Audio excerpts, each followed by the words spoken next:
Agora essa esquerda que fica se lamuriando, que ainda fica chorando da queda do Muro de Berlim, é uma esquerda histérica, né, que só leva ao atraso e ao acirramento das contradições no país. Então, por exemplo, o Lula, com todo respeito, o Lula é uma invenção da USP, da Unicamp e das comunidades eclesiásticas de base, com o aval do falecido companheiro. O candidato está lendo, esqueceu de dizer para ele, quando fosse ler a questão... O cheque, a renda cidadã, atende apenas 170 famílias. Pergunta, candidato. Alguma política para o Bolsa Família, governador? Olha, primeiro, mal informado. Quem escreveu, escreveu errado. Não são 170 famílias no Renda Cidadã. São 170 mil famílias. E eu... Fazer uma pergunta ao governador Alckmin. Se tiver algum problema, eu não leio. Eu faço ela de improviso. Mas eu vou ler. Eu vou ler para não falar nenhuma leviandade. Ia se cortar, que é o salário reage a essas denúncias. Foi secretário de CDHU. O seu governo investe muito pouco. Me parece que dobramos o número de membros de saúde e família. Criamos 400 e 700 de saúde bucal para que, forma que ela descobriu o caso Sanguessunga, ou o caso 26 mil quilômetros de estrada nesse país. Dizer aqui em São Paulo que tem crianças que estudam no horário do almoço. Você esqueceu porque as coisas não aconteciam.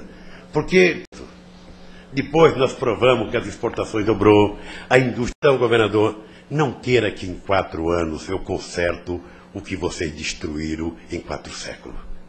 É bom ir devagar com isso. É bom ir devagar com isso. É permitir que eu possa fazer muito mais do que já foi feito em qualquer outro momento na história deste país. Agora sim, 1 minuto para a réplica do candidato Alckmin. Olha, o PSDB não tem 4 séculos, não chegou ainda a tanto.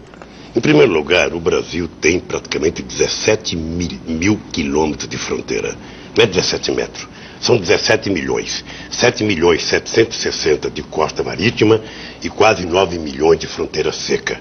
Se você tivesse um exército de 3 milhões de soldados e uma polícia federal de 4 milhões, ainda assim você não controlaria toda a nossa fronteira. Mas o senhor, como candidato, parecia desenhar um quadro mais fácil. Os programas que eu fiz estão todos por escrito. Cada debate que eu venho, o Bolo já recebeu da minha mão os 3 pacotes de programa, porque eu quero que as pessoas cobrem de mim. Telespectadores da Rádio Bandeirantes de estar assistindo esse debate. Aí vocês me convidam para fazer um Bom Dia Café outra vez? Eu reconheço, Alckmin, que nem todo mundo pode discutir tudo ao mesmo tempo. Minha mãe dizia, cada macaco no seu galho. Por trás desse palavrório todo, há um presidente fraco.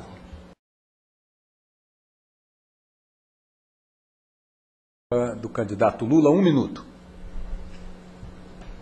Não, eu fiz a pergunta, é 1 minuto de réplica. Quer dizer, o que era um grande líder metalúrgico transformou-se na glamorização do apedeuta, na glamorização da ignorância, no borderline, quer dizer, um sujeito fronteiriço. Ele agora disse que nunca se fez no mundo tantos benefícios para o trabalhador como ele fez. Quer dizer, é um delírio absoluto, é um megalômano, né? Quer dizer, não sei mais.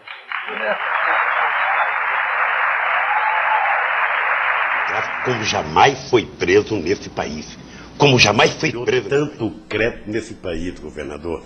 A verdade nua e crua é que esse país deu um salto de qualidade excepcional. No Brasil, nos últimos 20 anos, o crédito bancário é o mais curto, o mais caro do mundo. A população sem renda e sem banco acaba pagando nas financeiras até 300% ao ano. Agora, dizem que estes juros nas alturas estão a serviço do controle da inflação. Não. Eles estão a serviço da rolagem da dívida pública. Então, não vai dar para... A brasileira nunca cresceu tanto como agora. Obviamente que eu quero que cresça mais. Se nós compararmos o desempenho da economia brasileira com o desempenho dos seus principais concorrentes, por exemplo, China, mesmo a Venezuela, do seu amigo Chaves, ou Rússia, ou Chile, nós somos o que menos cresceu. Do Brasil. Eu tenho pedido para os economistas, meus amigos, analisarem, desde que foi proclamada a República até o dia de hoje, se houve algum momento na história do Brasil em que a economia brasileira tenha tantos fatores positivos combinando entre si. O senhor está agora, feliz, é verdade. Então, com o crescimento atual do Brasil. Pela ferrovia Norte-Sul, do que todos os presidentes nesses últimos 15 anos. Em apenas 4 anos. O governador ia reconhecer alguma coisa e dizer assim para mim: presidente Lula, obrigado por investir tanto em São Paulo em saneamento básico, portanto para o mundo inteiro, para o Caribe, para o Oriente Médio, para a África, para a América do Sul, para todo mundo. Quem é que vê isso, dona? Pelotas é cidade polo, né? Claro. Exportadora de viado. 320 mil habitantes. Tudo lembrar que nós fizemos o país crescer como em nenhum momento da sua história dos últimos 20 anos. Me parece que o governador não estava no Brasil em 2003, porque se tivesse, ele poderia começar esse debate me agradecendo. E agradecendo por ter, junto com o povo brasileiro, salvo esse país.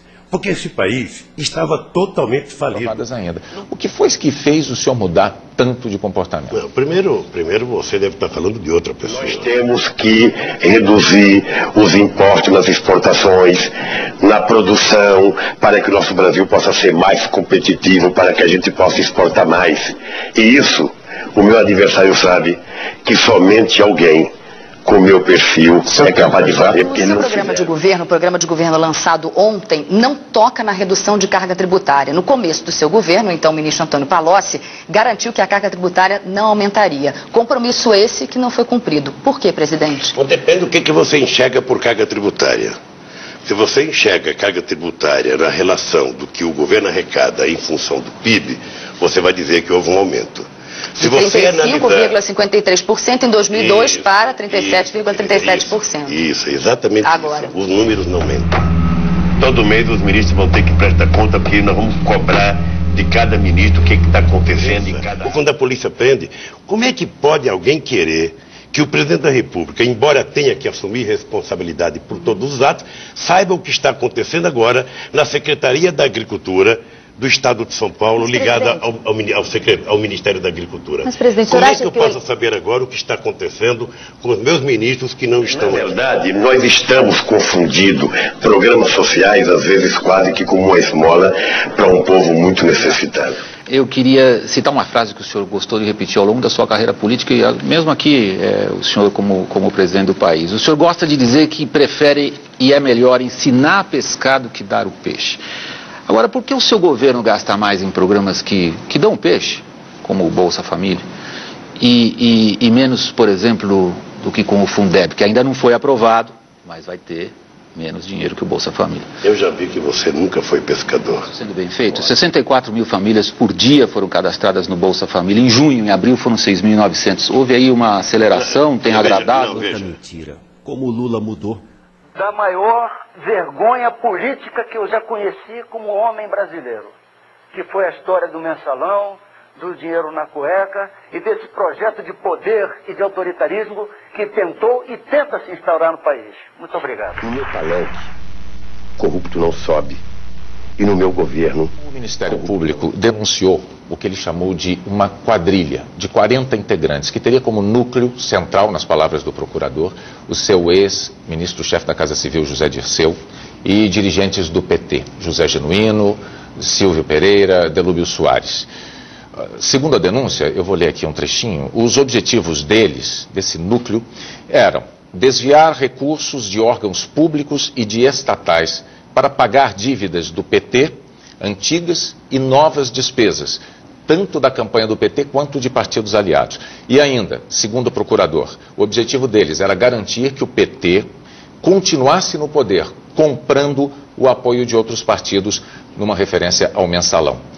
Candidato, diante de uma acusação tão dura quanto essa, que parte de um órgão politicamente independente, como é que fica a questão ética, uma bandeira, um carro-chefe das suas campanhas eleitorais?